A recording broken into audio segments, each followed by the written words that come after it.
As you better see, it's about a cracking South Canterbury morning, August 9th. Head up and look for a couple of fallow for the freezer, and hopefully give you all a wee tip on how to gut a deer and prepare it and carry it out. Got Scotty and Robbie along for the trip. Old mate's got his chicken sticks here.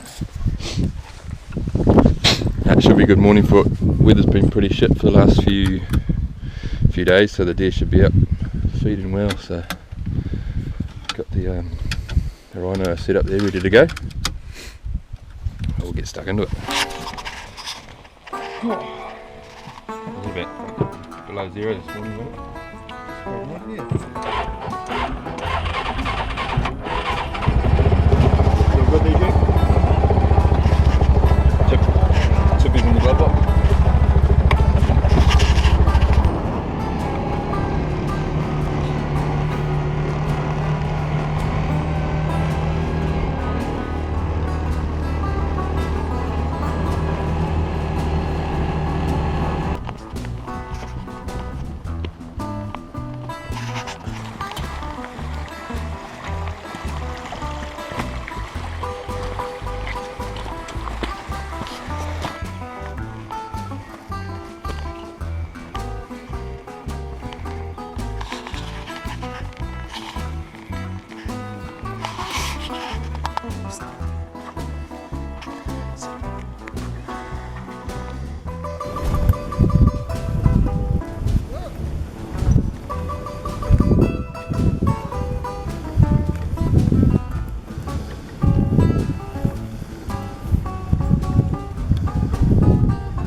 Spotted one down the gully here.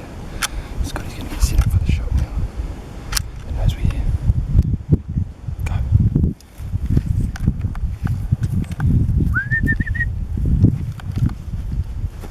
Go, Scotty, now, mate.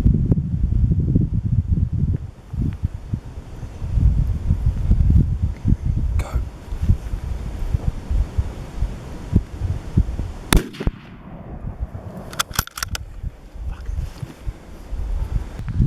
Had a good opportunity.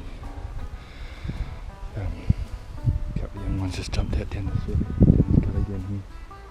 Lined up on the big camera and just got his shot. A bit unsure. It sort of looks like a miss on the camera, but he's going over there to look for some blood. So we'll see what comes of it. Yeah, it's a good opportunity though. Long way out.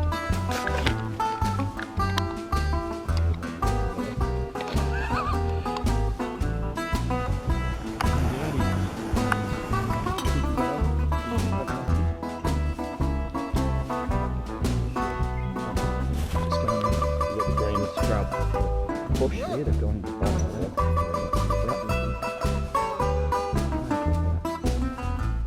Clear in there. Right.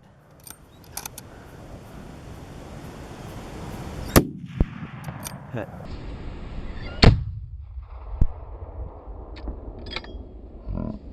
Another one? Yeah, dust it.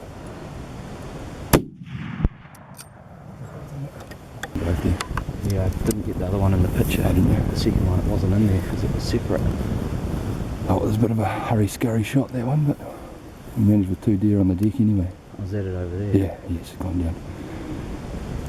We were just about ready to make another plan, head over to the next gully, and Scotty spotted these 2 trying to sneak out the top behind us, but either way, we've ended up with a couple of venison on the deck. We had to get old Big Bertha to step in and do the deed though, didn't we, Scotty? What he'll do is he'll film me missing one, and then he'll cut his one out of him missing one. him smacking We'll film. Yeah, we'll make sure we film Scotty missing and then paying him out.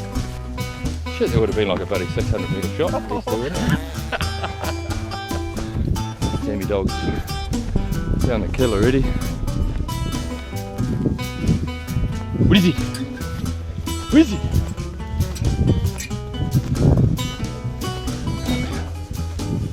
Bloody magic morning.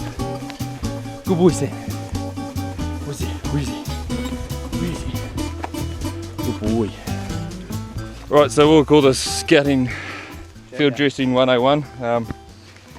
We managed to obviously tip a couple of fallow deer over, and we'll give you a couple of rough tips on how to whip the guts out and get them ready to carry out.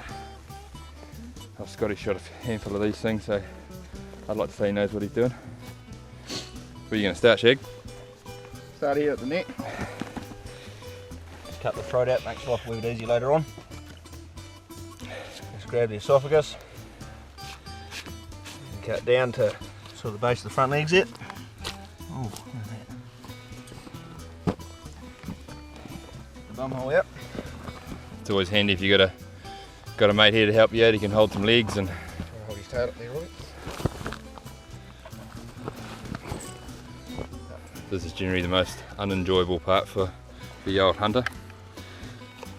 So what are you doing there, Scotty? You just going around its bits? Just cutting around its bits there, and so then in theory, when you go to pull the guts out, everything should all just pull straight out. In theory. Trick it is to have a nice sharp knife, obviously. I'm always guilty of rocking around with a blunt knife. Or no knife at all. Or no. So in theory, this here, if you cut right around the whole cavity, and here, if you look in there, you should be able to see it all right round. So in theory, it should all just pull out. Yeah. You always make a lot of extra effort not to cut the poo tube. Obviously, if you leave poos in there, it's the bit that's going to go off first. So you always take that a little bit more time and make that effort just to not leave poos in there. I always like to face it downhill, well, sort of head uphill sort of thing. Makes the guts come out a lot easier. Cut a wee slit. Going right through into the gut compartment there. Obviously taking a little bit of care not to pop the gut bag. Once again, that's another bit that's going to contaminate your meat.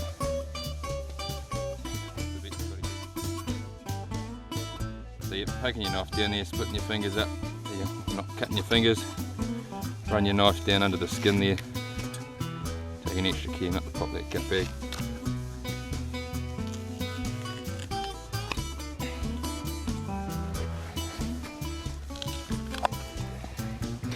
And right up in here, you'll feel a bit of a diaphragm wall between the gut cavity and the whole engine room. Blow your knife through there. And when you cut your throat out, you should be able to reach right up into the front and grab the base of the esophagus where you cut it off before. And if it's chest shot, just watch all the fragments of bone from the rib cavity. It's obviously been a chest shot, that one. There's a lot of damage inside there. Heart and lungs are a bit of a mess.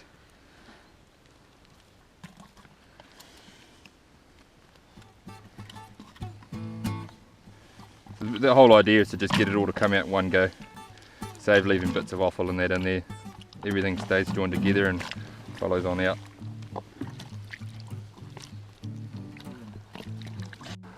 That's the bizzo. Gut cavity. Now never leave your gut cavity exposed right out in the middle of the open. Can't put it under a bush or... She was carrying a... Give us the old hard off that, Scotty, if you don't mind. Hard off it? Yeah. So yeah, it's all come out in one go. You're nice and clean and tidy in there. Eye fillets all in one piece. And there you've got a nice bit of should be bloody good eating venison. Beautiful. So I'll just get Scotty to bring back the heart. Up until probably a year ago, I've never been one for eating offal. But I went on a hunting trip with a mate and we'd shot a nice bloody red hind, and we picked up some heart and onions, and I think honestly it's probably one of the better bits of the deer to eat. It's bloody tender. If you can get away from all the gristly bits and the valves on the heart. I'll show you on the next one, and yeah, it's a bloody good bit of meat, bit of onions, bit of bacon. It goes a treat. So we'll move on to the next deer anyway and have another turn up there.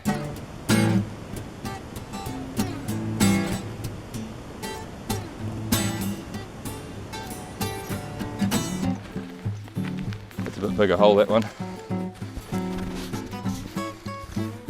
Look at that.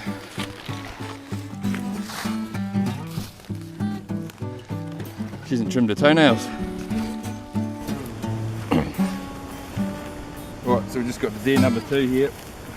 Look like a bit of a chump with this thing on my head, but we'll get a different angle at whipping the guts out. Scotty's had his turn. I'll have a crack now, getting messy. I'll get a gut hook on the back of that one. So obviously there's all sorts of options of knives and that out there now. This one's got a gut hook on the back.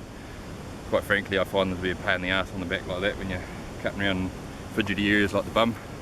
So I'll use Scotty's standard boning knife, just a Victorinox. Best all round knife, I feel. Lost mine, don't know where it is. Actually, that might be it there. On you, Scotty. But yeah, I'll show you how to use the gut hook anyway.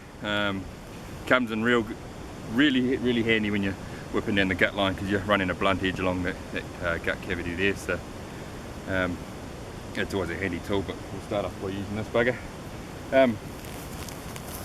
So what I do, a little bit different to Scotty, I try and leave as least meat exposed to the elements, especially when you've got a bit of a carry up. So Scotty ran his knife right down the throat. I'll start right down the end here, and just poke your knife in behind the esophagus there and cut through there. You've got to make sure you get the whole lot. That way you're leaving all that there unexposed. So we'll just tip it over, same as before. Pull those legs up there, Scotty. Whip around the lady bit.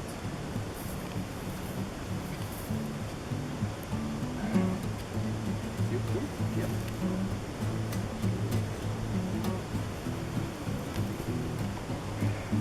Hunting with counties with blunt knives. It's always seems to be a problem.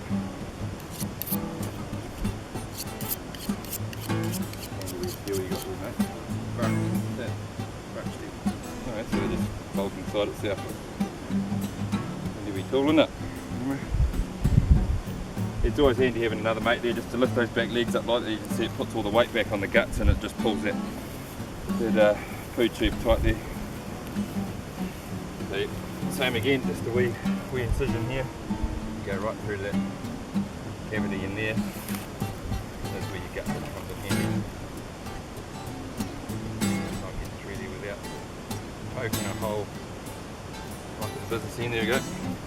Got the wee hole there. Poke your gut hook in. Just run that right down. That's cleaned everything out without even puncturing anything. So we've got the diaphragm there. I was shown a wee trick the other day by a mate. All he did was, you see the whole diaphragm there, it divides the heart and lungs off from everything else, and that's the bit that comes back and forth that makes the lungs open and fill up and empty out. So you just poke the wee hole through the diaphragm like that, just enough to stick your hand through, and then you can poke your hand right up through there, pull the esophagus bone fragments, pull the esophagus and that right back, and then all you do, poke both hands through the side of the diaphragm, pull down, and then you get it all in one go. Generally, if you get a good grip on it, like so.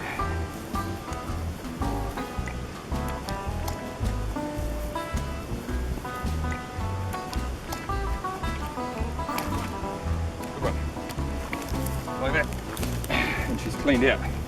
Obviously it was another chest shot animal, so we've got a lot of blood in that in the cavity.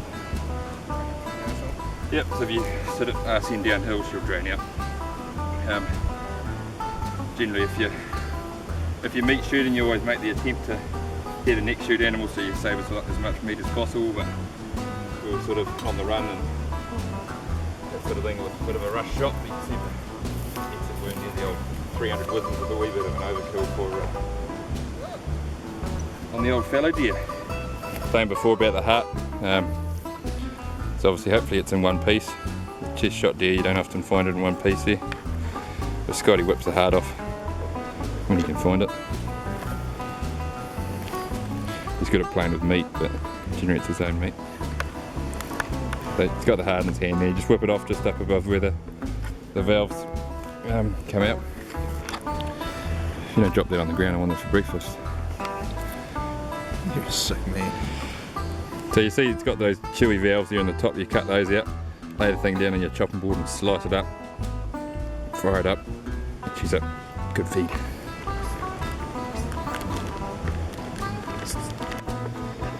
So we'll just prepare these 2 deer into a wee bit of a backpack so we can throw them down the hill. Generally try and take as much weight off the animal as you can so it saves you, unless you want to be a bit of a hero like those bloody, I don't understand those pig hunters. Those pig hunters catch a big boar and then walk it out with the bloody head on. But anyway, whip the head off. So it's just finding the right knuckle under the chin there.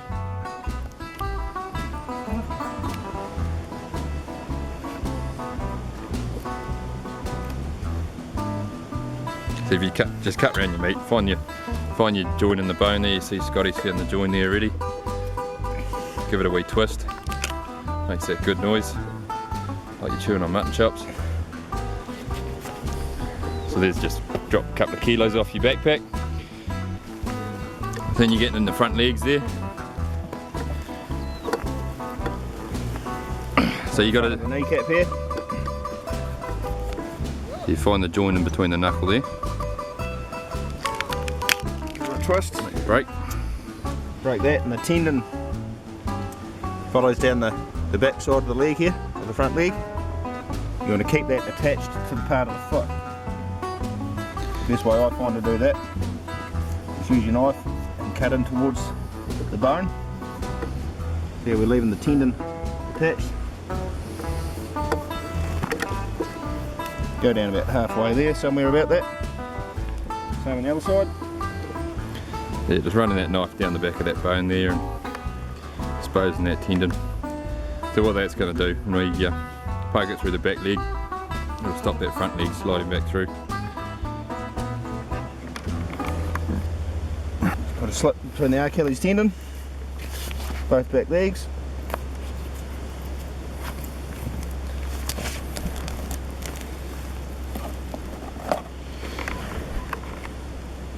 And put the front leg through the inside of the back leg. And a T, and that stops it, pulling back through. So basically all you're doing there is making a couple of straps turn into like a bloody school bag. And these fallow deer are bloody great, they are the weight of school bags. Excellent, so that's just set up, ready for a backpack. Arm through there. And away you go. Alright, throw it on like a backpack. It's always good if you've got a mate there to give you a hand. There you go, he's ready to roll. Let's go. Scotty's loaded, I'm loaded. The beauty about bloody carrying the deer like this, you've got a couple of handles in the front there, you lay your rifle across. If you don't have a mate to carry your backpack, you sling your backpack around on your front, deer on your back, or if you get a big red on often, buddy, just shove my backpack inside the cavity of the deer and put the deer on the back and you're away.